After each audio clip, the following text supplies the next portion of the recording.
Welcome to The Awakened Heart, a podcast for healing women, a space for you to reclaim your voice, soften your armor, and rise. Because survival is not your whole story, and healing is your chance to return to your true self. I'm your host, Autumn Moran, therapist, coach, and companion on the path of coming home to yourself. Here we talk about the things that live under the surface: trauma, ADHD, burnout, grief, identity, and the quiet yearning for more. Each episode is an invitation to soften, to be seen, and to reconnect with the truth of who you are beneath the coping and the chaos. Because healing isn't a destination, it's a homecoming, and you don't have to do it alone. You're exactly where you need to be, so let's get into it. Today, I want to talk about what it means to come home to your body. This is a big one, especially if you've spent most of your life disconnected, most of your life in survival mode, or most of your life with the mindset of, I'm just going to push through. Let me get through this. Let me get through this. Let me get through this. And if you're anything like me, disconnection doesn't always show up as some dramatic crisis. It can just feel like another long day of sitting in one spot, holding space for others, and suddenly realizing you haven't checked in with yourself once. For me, it feels like tight hips, mental fatigue, emotional drain, and this heaviness I carry in my whole body. And by the end of the day, I'm often so depleted that I can't even decide what to eat for dinner. Like I need someone to tell me what to do because my system is just done. That's disconnection. And it's more common than we think. It happens. We are in a society that teaches us to go, go, go, and put everyone else first. I mean, there are so many reasons why women feel disconnected from their bodies, and none of them are personal failures. Maybe you grew up in a home where your body wasn't celebrated or protected. Maybe you lived through trauma that made your body feel unsafe. Or maybe you simply learned to override your needs in order to survive. Because let's be honest, so much of the world teaches us to ignore our bodies. We're taught to push through pain, numb discomfort, hustle through burnout, and always perform, and always look better than the Joneses, always look better than the girl on the cover of the magazine. And we're rewarded for it, right? We get praised for being productive, for being perfect, not present, for being strong, not sensitive. I've lived in this in real time. I've worked in environments that completely ignored my neurodivergent needs. There was no space for rhythm or softness or regulation, and I just kept pushing through. I was trying to fit into an environment that I had come to believe that that's what I was supposed to do, that there was something wrong with me. I thought I had to do it until I crashed. I didn't choose to leave those jobs because I was ready. I left because I couldn't keep going. At the time, I thought I had failed, but now I see it clearly. My body had been trying to tell me something all along. I just didn't know how to listen. Burnout wasn't weakness, it was wisdom. So let's talk about what body wisdom actually is. It's not some mystical ideal or something only healed people have. It's something we're all born with. It's the part of you that knows when you're tired, that knows when you're hungry, overstimulated, or just simply done, even if your mind is still telling you to keep going. For me, body wisdom means recognizing that this is my one and only body in this lifetime. It's mine. It's sacred. It's beautiful. Not because it's perfect, but because it exists. It's the body that lets me live the life I want to live, the one that carries me through joy, grief, love, and exhaustion. And honoring that doesn't mean I always feel connected or confident. It just means I try to listen. I try to choose what supports my well-being over what pleases others. I try to rest before I break. I don't know if you've heard it, but I hear it a lot in my circle of the world, or maybe I say it a lot. But if you don't slow down, if you don't listen to your mind and body telling you that this is too much, your body will take over, and it will take you out in ways you've never imagined. And then you have to recoup. Then you have to figure it out. Then you have to heal. So much work you have to do when all you have to do now is slow down. Take a breath. Check in with yourself. Do something good for yourself. Start small. A positive comment. A physical hug. Give yourself your own pedicure, your own manicure. Look into your eyes for a minute in the mirror and just look. Without judgment, without expectation, just be in awe of who you are. Simple, not easy, depending on where you are in your stages of recovering and healing, and I understand that, but these are goals. These are attainable. Body wisdom is in the little choices. Eating something nourishing, even if it's not perfect. Moving because it feels good, not because I should.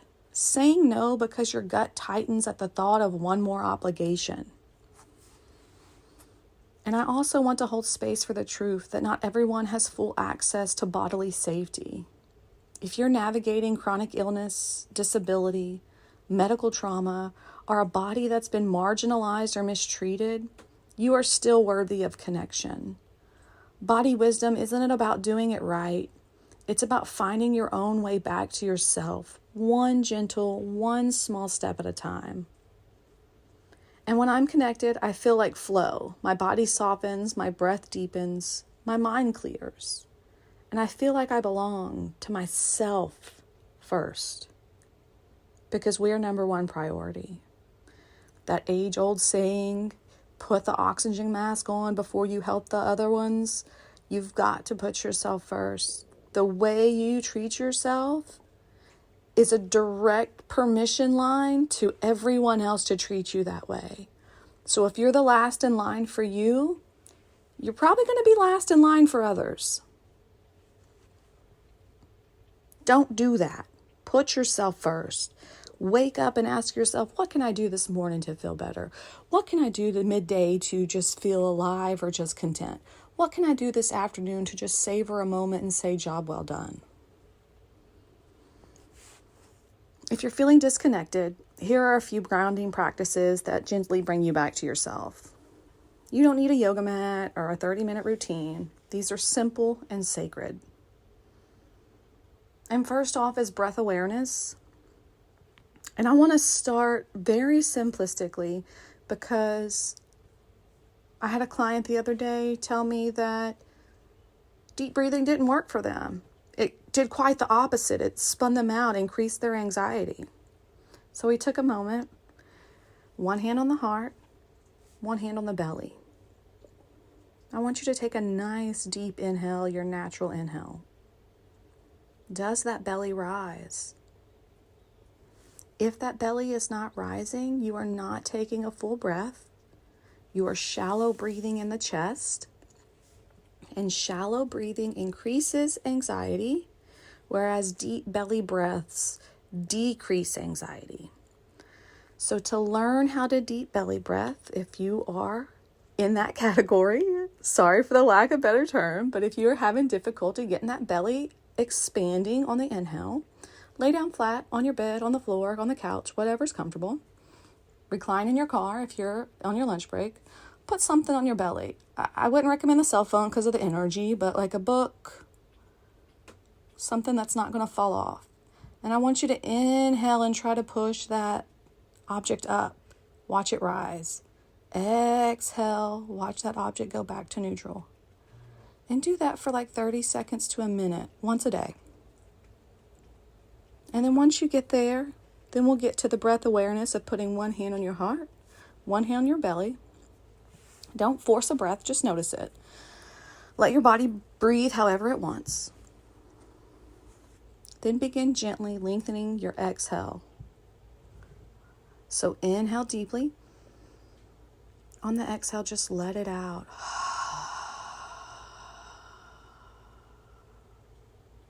Inhale deeply. Exhale, let it out the mouth. And tell your nervous system, tell your body, it's okay to soften now. Inhale deeply. Exhale, let it out. It's okay to soften now. Second up is gentle movement. I want you to move your body instinctively, sway side to side, roll your shoulders, stretch your arms. You can even shake out the tension through your hands or your hips, hip circles, hip rolls, hip shaking, booty shaking. It doesn't have to look graceful. It just has to feel honest, feel good, feel natural to you. Movement shifts energy. It clears the fog. I say this often is imagine you are under the moon, harnessing all the hippie vibes and just swaying and letting it out and just honoring the sky, right? Just be a wild hippie under the full moon. And then thirdly, check in with yourself. Just take a beat, take a pause, and ask yourself, what do I feel right now? Where do I feel it? Do I feel warm?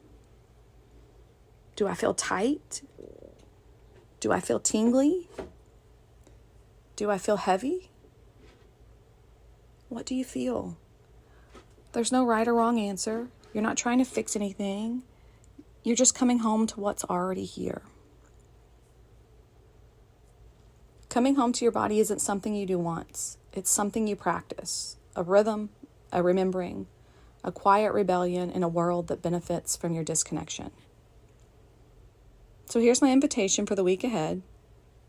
Once a day, just once, pause and check in with your body. Not your to-do list, not your calendar, not your productivity list in your head, your actual physical body. Ask yourself, what do I need right now? What am I feeling? Where in my body do I feel it?